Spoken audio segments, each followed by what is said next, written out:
जय श्री कृष्णा, जय श्रीमन नारायण। कैसे हैं दोस्तों? उम्मीद करते हैं आप सभी अच्छे होंगे। दोस्तों, आज हम सुनेंगे श्रीमद् भागवत महापुराण कथा 10वें स्कंद उत्तरार्ध का 72वां अध्याय। इस अध्याय में आज हम सुनेंगे पांडवों के राजसूय यज्ञ का आयोजन और जरासंध का उद्धार। श्री सुखदेव जी कहते हैं, परीक्षित, एक दिन महाराज युधिष्ठिर बहुत से मुनियों, ब्राह्मणों, क्षत्रियों, वैश्यों, भीमसेन आदि भाइयों, आचार्यों, कुल के बड़े बूढ़ों, जाति बंधुओं, संबंधियों एवं कुटुंबियों के साथ राजसभा में बैठे हुए थे। उन्होंने सबके सामने ही भगवान श्री कृष्ण को संबोधित करके यह बात कही।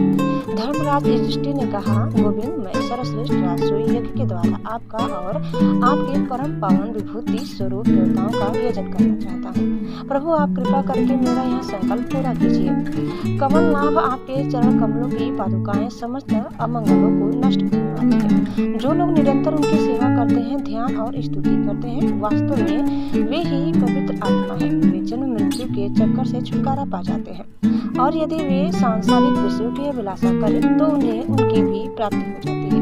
परंतु जो आपके चरण कमलों की ग्रहण नहीं करते, उन्हें मुक्ति तो मिलती ही नहीं, सांसारिक भोग भी नहीं मिलते। देवताओं के भी आराध्य देव, मैं चाहता हूँ कि संसारी लोग आपके चरण कमलों की सेवा का प्रभाव देखें।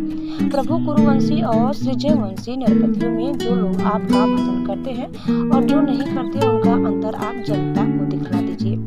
प्रभु, आप सबके आत्मा समदर्शी और स्वयं आत्मानंद के साक्षात्कार हैं, स्वयं ब्रह्मा है। आप में यह मैं हूँ और यह दूसरा, यह अपना है और यह पराया, इस प्रकार का भेदभाव नहीं है। फिर भी जो आपकी सेवा करते हैं, उन्हें उनकी भावना के अनुसार फल मिलता ही है। ठीक वैसे ही जैसे कल्प वृक्ष की सेवा करने वाले को उस फल में जो न्यून अधिकता होती है, वहाँ तो न्यूनाधिक सेवा के अनुरूप ही होती है। इससे आप में विषमता या निर्दयता आदि दोष नहीं आते। भगवान श्री कृष्ण ने कहा, शत्रु विजयी धर्मराज, आपका निश्चय बहुत ही उत्तम है। राजसूय यज्ञ करने से समस्त लोकों में आपकी मंगलमयी कीर्ति का विस्तार होगा। राजन ने आपका यहाँ महायज्ञ ऋषियों, पितरों, देवताओं, सगे संबंधियों, हमें और कहाँ तक है, समस्त प्राणियों को अभिष्ट है। महाराज पृथ्वी के समस्त नरपतियों को जीत कर सारे पृथ्वी को अपने वश में करके और यज्ञोचित संपूर्ण सामग्री एकत्रित करके फिर इस महायज्ञ का अनुष्ठान कीजिए। महाराज, आपके चारों भाई वायु, इंद्र आदि लोकपालों के अंश से पैदा हुए हैं। वे सब के सब बड़े वीर हैं। आप तो परम मनस्वी और संयमी है ही। आप लोगों ने अपने सद्गुणों से मुझे अपने वश में कर लिया है। जिन लोगों ने अपने इंद्रियों और मन को वश में नहीं किया है, वह मुझे अपने वश में नहीं कर सकते। संसार में कोई मनुष्य, कोई बड़े से बड़ा देवता भी तेज, यश, लक्ष्मी, सौंदर्य और ऐश्वर्य आदि के द्वारा मेरे भक्त का तिरस्कार नहीं कर सकता। फिर तो कोई राजा उसका तिरस्कार कर दे, इसकी तो संभावना ही क्या है।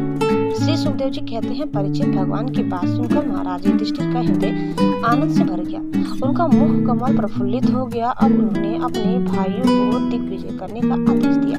भगवान श्री कृष्ण ने पांडवों में अपनी शक्ति का संचार करके उनको अद्भुत प्रभावशाली बना दिया था। धर्मराज युधिष्ठिर ने सृजय वंशी वीरों के साथ सहदेव को दक्षिणा देकर दक्षिण दिशा में दिग्विजय करने के लिए भेजा।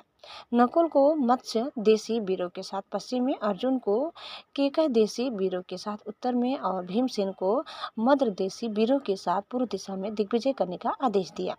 परीक्षित, उन भीमसेन आदि वीरों ने अपने बल पौरुष से सब ओर के नरपतियों को जीत लिया और यज्ञ करने के लिए उद्धत महाराज युधिष्ठिर को बहुत सा धन ला कर दिया। जब महाराज युधिष्ठिर ने सुना कि अब तक जरासंध पर विजय नहीं प्राप्त की जा सकी, तब वे चिंता में पड़ गए। उस समय भगवान श्री कृष्ण ने उन्हें वही उपाय कह सुनाया जो उद्धव जी ने बतलाया था। परीक्षित, इसके बाद भीमसेन, अर्जुन और भगवान श्री कृष्ण ने ये तीनों ही ब्राह्मण का वेश धारण करके गिरिब्रज गए। वहीं जरासंध की राजधानी थी। राजा जरासंध ब्राह्मणों का भक्त और ग्रह स्थोचित धर्मों का पालन करने वाला था। उपर्युक्त तीनों क्षत्रिय ब्राह्मण का वेश धारण करके अतिथि अभ्यागतों के सत्कार के समय जरासंध के पास गए और उससे इस प्रकार याचना की, राजन आपका कल्याण हो। हम तीनों आपके अतिथि हैं और बहुत दूर से आ रहे हैं। अवश्य ही हम यहाँ किसी विशेष प्रयोजन से ही आए हैं, इसलिए हम आपसे जो कुछ चाहते हैं वह आप हमें अवश्य दीजिए। तितिक्षु पुरुष क्या नहीं कह सकते सह सकते, दुष्ट पुरुष बुरा से बुरा क्या नहीं कर सकते, उदार पुरुष क्या नहीं दे सकते, और समदर्शी के लिए पराया कौन है। जो पुरुष स्वयं समर्थ होकर भी इस नाश्वासन शरीर से ऐसे अविनाशी यश का संग्रह नहीं करता जिसका बड़े बड़े सत्पुरुष भी गान करे। सच पूछिए तो उसकी जितनी निंदा की जाए थोड़ी है, उसका जीवन शोक करने योग्य है। राजन, आप तो जानते ही होंगे, राजा हरिश्चंद्र रंतिदेव केवल अन्न के दाने बीन चुनकर निर्वाह करने वाले महात्मा मुद्दल, सीबी, बलि, ब्याध और कपोत आदि बहुत से व्यक्ति अतिथि को अपना सर्वस्व देकर इस नाश्वासन शरीर के द्वारा अविनाशी पद को प्राप्त हो चुके हैं। इसलिए आप भी हम लोगों को निराश मत कीजिए। श्री सुखदेव जी कहते हैं, परीक्षित जरासंध ने उन लोगों की आवाज, सूरत, शक्ल और कलाइयों पर पड़े हुए धनुष की रगड़ के चिन्हों को देखकर पहचान लिया कि ये तो ब्राह्मण नहीं क्षत्रिय हैं। अब वह सोचने लगा कि मैंने कहीं न कहीं इन्हें देखा भी अवश्य है। फिर उसने मन ही मन यह विचार किया कि ये क्षत्रिय होने पर भी मेरे भय से ब्राह्मण का भेष बनाकर आए हैं। जब ये भिक्षा मांगने पर ही उतारू हो गए हैं, तब चाहे जो कुछ मांग ले मैं इन्हें दूंगा। याचना करने पर अपना अत्यंत प्यारा और दुस्त्यज शरीर देने में भी मुझे हिचकिचाहट न होगी। विष्णु भगवान ने ब्राह्मण का वेश धारण करके बलि का धन, ऐश्वर्य सब कुछ छीन लिया। फिर भी बलि के पवित्र कीर्ति सब ओर फैली हुई है और आज भी लोग बड़े आदर से उनका गान करते हैं। इसमें संदेह नहीं कि विष्णु भगवान ने देवराज इंद्र की राज्य लक्ष्मी बलि से छीनकर उन्हें लौटाने के लिए ही ब्राह्मण रूप धारण किया था। दैत्यराज बलि को यह बात मालूम हो गई थी और शुक्राचार्य ने उन्हें रोका भी, परंतु उन्होंने पृथ्वी दान कर ही दिया। मेरा तो यह पक्का निश्चय है कि यह शरीर नाश्वासन है। इस शरीर से जो विपुल यश नहीं कमाता और जो क्षत्रिय ब्राह्मण के लिए ही जीवन नहीं धारण करता, उसका जीना व्यर्थ है। परीक्षित, सचमुच जरासंध की बुद्धि बड़ी उदार थी। उपयुक्त विचार करके उसने ब्राह्मण वेशधारी श्री कृष्ण, अर्जुन और भीमसेन से कहा, ब्राह्मणों, आप लोग मनचाही वस्तु मांग ले। आप चाहे तो मैं आप लोगों को अपना सिर भी दे सकता हूँ। भगवान श्री कृष्ण ने कहा, राजेंद्र, हम लोग अन्न के इच्छुक ब्राह्मण नहीं हैं, क्षत्रिय हैं। हम आपके पास युद्ध के लिए आए हैं। यदि आपकी इच्छा हो तो हमें द्वंद्व युद्ध की भिक्षा दीजिए। देखो, ये पांडु पुत्र भीमसेन है और यह इनका भाई अर्जुन है और मैं इन दोनों का ममेरा भाई तथा आपका पुराना शत्रु कृष्ण हूँ। जब भगवान श्री कृष्ण ने इस प्रकार अपना परिचय दिया, तब राजा जरासंध ठठाकर हंसने लगा और चिढ़कर बोला, अरे मूर्खों, यदि तुम्हें युद्ध की ही इच्छा है तो लो, मैं तुम्हारी प्रार्थना स्वीकार करता हूँ। परंतु कृष्ण, तुम तो बड़े डरपोक हो। युद्ध में तुम घबरा जाते हो, यहाँ तक कि मेरे डर से तुमने अपनी नगरी मथुरा भी छोड़ दी तथा समुद्र की शरण ली है। इसलिए मैं तुम्हारे साथ नहीं लड़ूंगा। यह अर्जुन भी कोई योद्धा नहीं है। एक तो अवस्था में मुझसे छोटा, दूसरे कोई विशेष बलवान भी नहीं है, इसलिए यह भी मेरे जोड़ का वीर नहीं है। मैं इसके साथ भी नहीं लड़ूंगा। रहे भीमसेन, ये अवश्य ही मेरे समान बलवान और मेरे जोड़ के हैं। जरासंध ने यह कहकर भीमसेन को एक बहुत बड़ी गदा दी और स्वयं दूसरी गदा लेकर नगर से बाहर निकल आया। अब दोनों रणोन्मत्त वीर अखाड़े में आकर एक दूसरे से भिड़ गए और अपनी वज्र के समान कठोर गदाओं से एक दूसरे पर चोट करने लगे। वे दाएं बाएं तरह तरह के पैतरे बदलते हुए ऐसे शोभायमान हो रहे थे मानो दो श्रेष्ठ नट रंगमंच पर युद्ध का अभिनय कर रहे हों। परीक्षित, जब एक की गदा दूसरे की गदा से टकराती तब ऐसा मालूम होता मानो युद्ध करने वाले दो हाथ। उस समय एक दूसरे की चोट से वे डालियां चूर चूर हो जाती। वैसे ही जब जरासंध और भीमसेन बड़े वेग से गदा चला चला कर एक दूसरे के कंधों, कमरों, पैरों, हाथों, जांघों और हसलियों पर चोट करने लगे, तब उनकी गदाएं उनके अंगों से टकरा टकरा कर चकनाचूर होने लगी। इस प्रकार जब गदाएं चूर चूर हो गई, तब दोनों वीर क्रोध में भरकर अपने घोंसों से एक दूसरे को कुचल डालने की चेष्टा करने लगे। उनके घूंसे ऐसी चोट करते मानो लोहे का घन गिर रहा हो। एक दूसरे पर खुलकर चोट करते हुए दो हाथियों की तरह उनके थप्पड़ों और घूंसों का कठोर शब्द बिजली की कड़कड़ाहट के समान जान पड़ता था।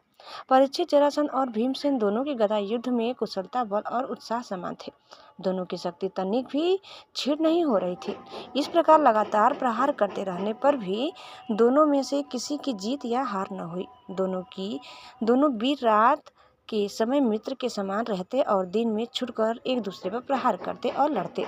महाराज, इस प्रकार उनके लड़ते लड़ते 27 दिन बीत गए। प्रिय परीक्षित, 28वें दिन भीमसेन ने अपने ममेरे भाई श्री कृष्ण ने कहा, श्री कृष्ण, मैं युद्ध में जरासंध को जीत नहीं सकता। भगवान श्री कृष्ण जरासंध के जन्म और मृत्यु का रहस्य जानते थे और यह भी जानते थे कि राक्षसी ने जरासंध के शरीर के 2 टुकड़े को जोड़कर इसे जीवन दान दिया है।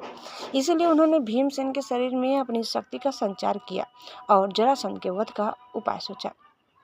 परीक्षित, भगवान का ज्ञान अगाध है। अब उन्होंने उसकी मृत्यु का उपाय जानकर एक वृक्ष की डाली को बीचों बीच से चीर दिया और इशारे से भीमसेन को दिखाया।